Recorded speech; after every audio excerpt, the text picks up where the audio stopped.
good morning. On the bus. More people are getting on, so I thought I'd do my video now.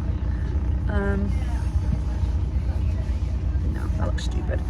Yeah, we're on our way to Lakeland for the start of the 50. Going to be a really good day.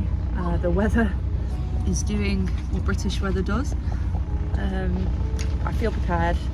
I feel ready.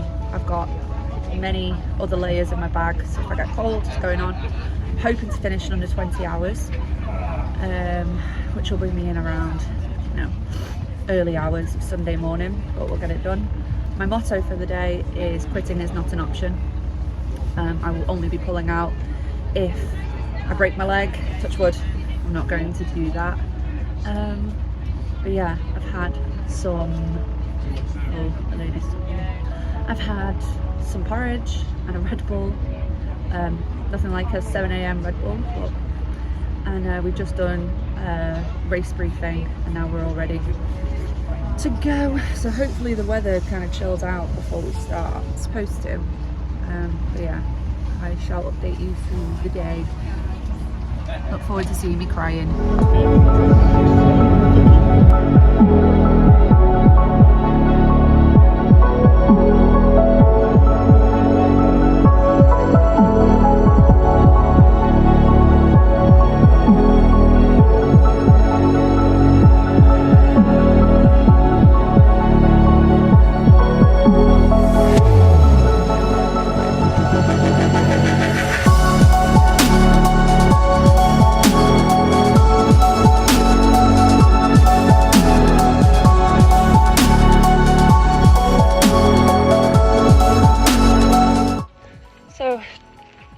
We've started the Lakeland 50.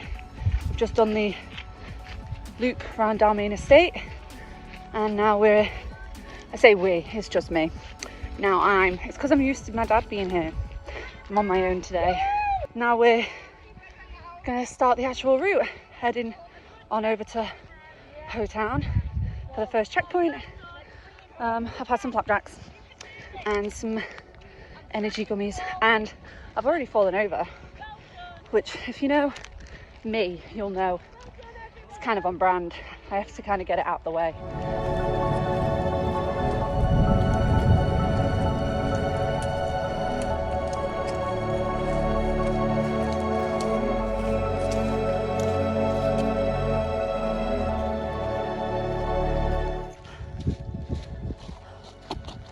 I love Cayenne. How beautiful that is.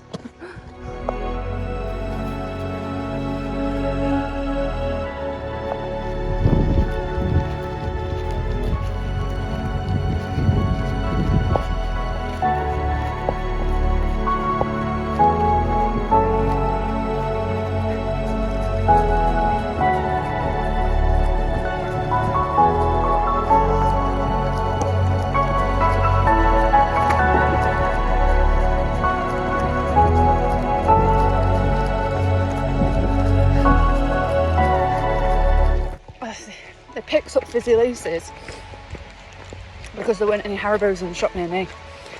And oh my god, I'm obsessed. I love these. I mean, I love them anyway, but I didn't realise how much I'd love them right now in this second.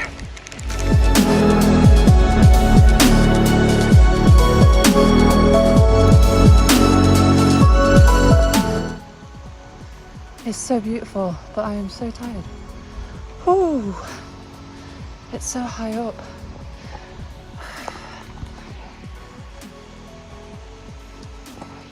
I'm feeling good.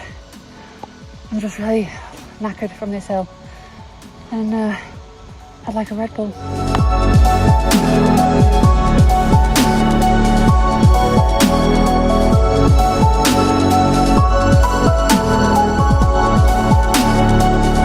Oh, well, that was a really hard section. Felt like we were going up and up and up and up, and there was no end in sight, but we made it. Whoop, nearly fell. Currently going through bogs.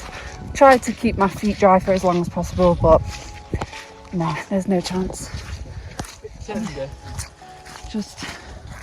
But look how clean my shoes are. So Now on our way to Mardale. What am I at? I know I've hit. Oh, it's telling me I've got a descent coming up. And heading down to Mardale, second checkpoint. Hopefully I'll pick up some speed on these downhills. I'm going to put my poles away and see if I can get a little bit of traction up once we get through this bog. And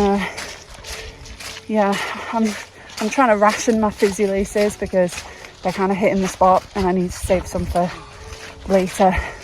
But I've got some normal laces, so maybe they'll scratch the same itch.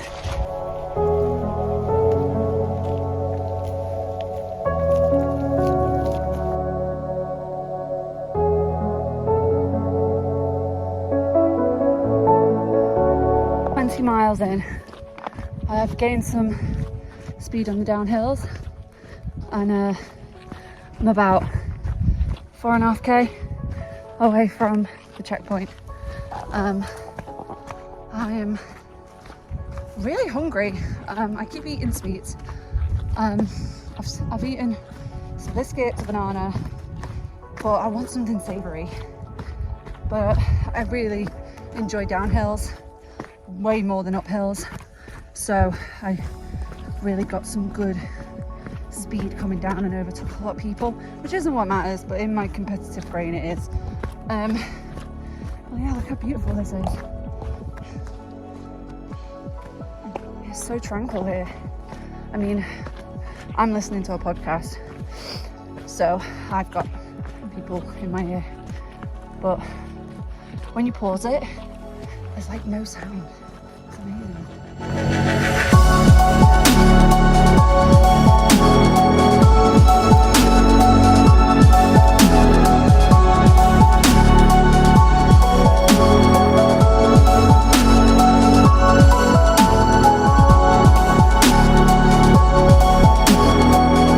Oh, I look awful.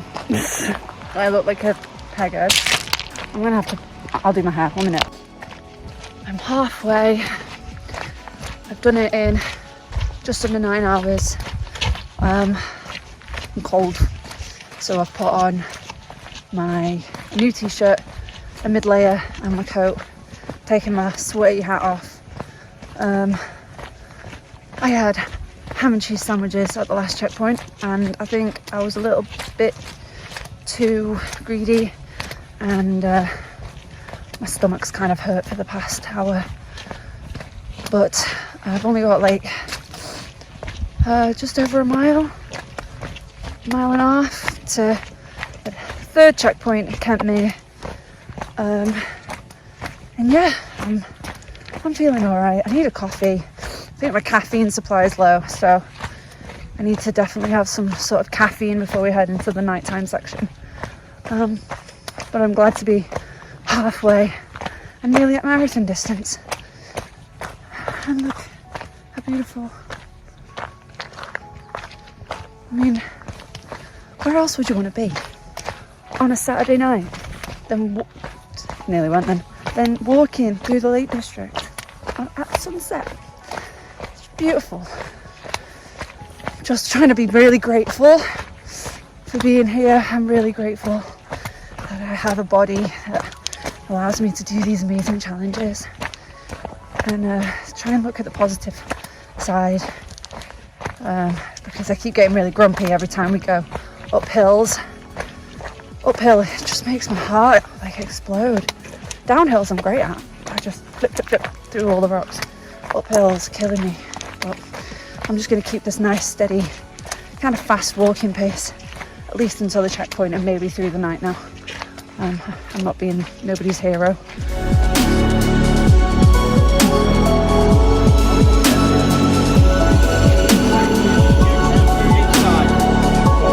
I'll come back for you.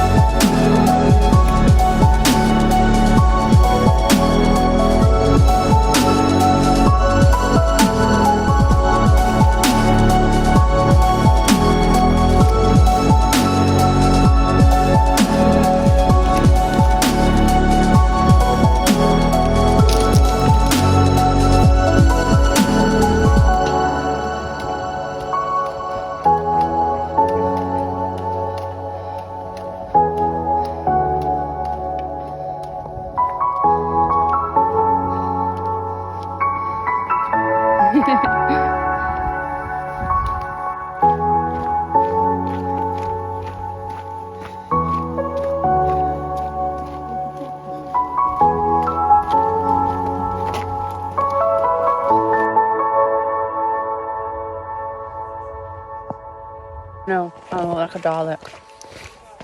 But it is now sunrise. And my feet are ruined. But we have less than 10k to go. And I've been excuse me. I've been maintaining a pace with Kelly and Caroline. We've just been walking. I've basically walked the second half, but I don't care. I'm getting it done, no matter what. Look at that beautiful sunrise. I'll put in a picture there. But yeah, there were times when I genuinely thought I was going to fall asleep, but I didn't. I've just been talking nonsense, but I'm so tired. I can't wait to get in my sleeping bag and go to sleep. Though I'm only going to get about 4 hours, but it's better than nothing.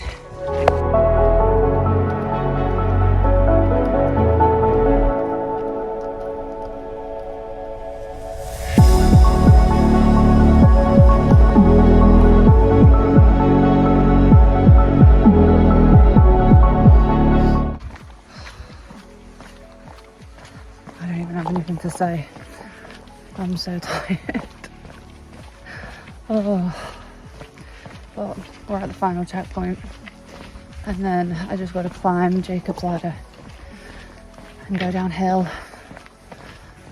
and then I'll be there. 5k and it's done.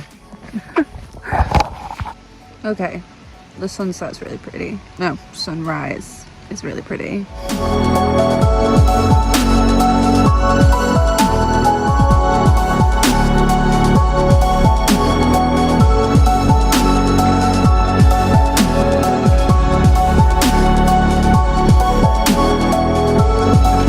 Now that is.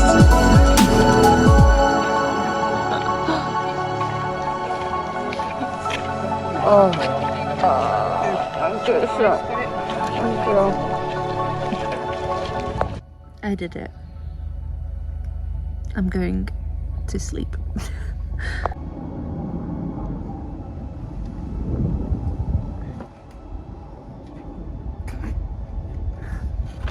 Tried to do something cool and ended up facing the wrong way. Hello everyone.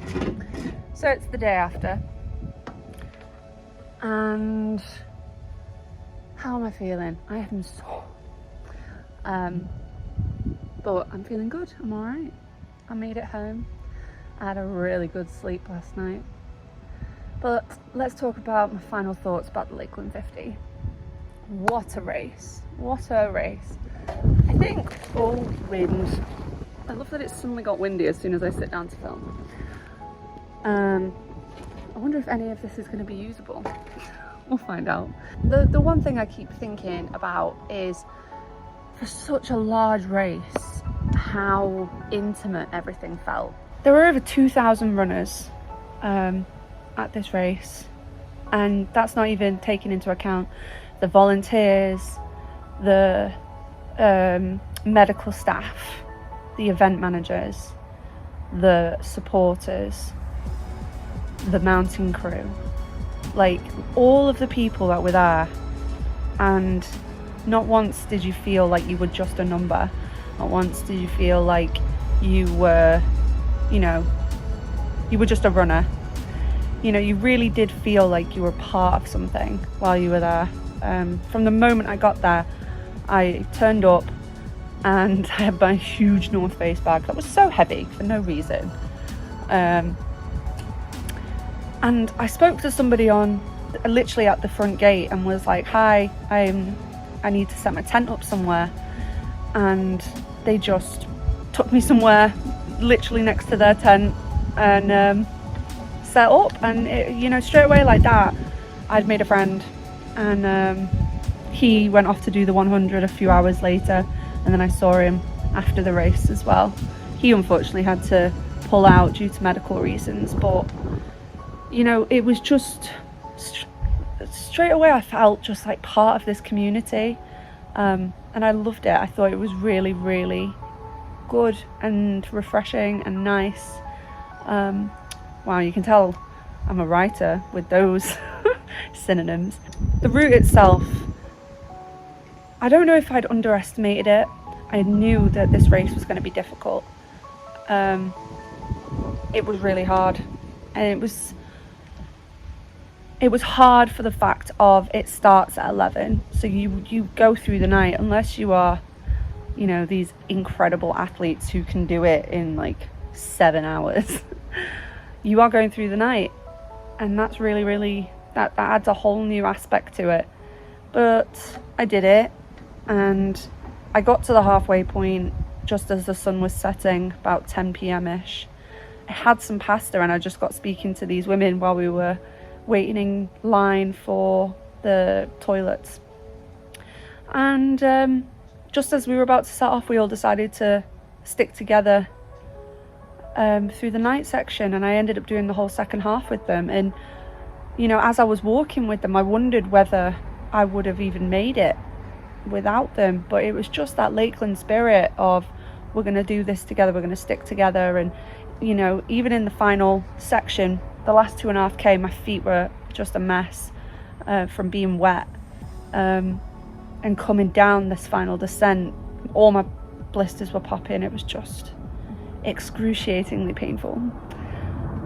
And they stayed with me, and they stuck by me when they could have very easily just, you know, harbored off and shaved off an extra 10-15 minutes, but they didn't. They stuck with me, and we all crossed the finish line together, and it was great. And I'm really grateful to Caroline and Kerry, because I wouldn't have done it without them. I was falling asleep at like 4 a.m. going past the virtual checkpoint, and I'd have sat down and given up, and I didn't, and I made it, and I finished. I can't recommend this race enough. It's known for being such a spectacular race, and it earns and wears that badge with pride, and it is so deserving of it. I've already decided I'm going to sign up to do next year. I'm going to apply for the 50 again, see if I can shave off, see if I can get that 16-hour mark, shave off some hours, try and get my speed up a little bit on the ascents, because I'm just really not good at going uphill. The pain I feel today is a pain, and I feel rewarded with the pain. My feet don't feel the same way. My feet are pretty angry at me, but I feel really content and proud of myself, and just part of something bigger. I'm gonna put the winners here. Ta-da! The winners. How do you go that fast? Like when I run the same races, and then I look at the people who are coming in the podium places, I'm amazed by how fast they can get over those same hills that I did. I think what was really special about this race is obviously the 100 start the evening before and pass through Dalmain, and we join at Dalmain. So you're running along, and all of a sudden a 100 will go past you, and you are so intimately proud of this person that you've never met, and you're cheering them on, and you're asking them questions, and they're talking to you, and there's no sense of like, oh, I'm better than you because I'm doing the 100. We're all in it together. We're all doing the same route together. I saw people sitting down with others and urging them to, you know, carry on. I've heard stories of people who had fallen seriously ill, and 50s were giving up their races to help the 100s out. There was, you know, the marshals were excellent at making sure that, you know, things were ticking along. But it was just that sense of we're all in this together that I think really invites people back. There's such a humanity in this race. And a lot of the people who are marshalling have either done the race previously or have supported somebody doing the race previously. That community aspect and that feeling of being looked after and supported, I think that's what invites people back year on year. So thanks, Lakeland. I now have to continue ultra running. Now I have to go back. I'm gonna, I don't really know how to finish this video, so I'm just gonna finish with some pictures of me at the finish line and me feeling really, really proud of myself before I went to sleep. So thank you for watching my video, and stay tuned for when you can apply for Lakeland 50 and get in there and do it.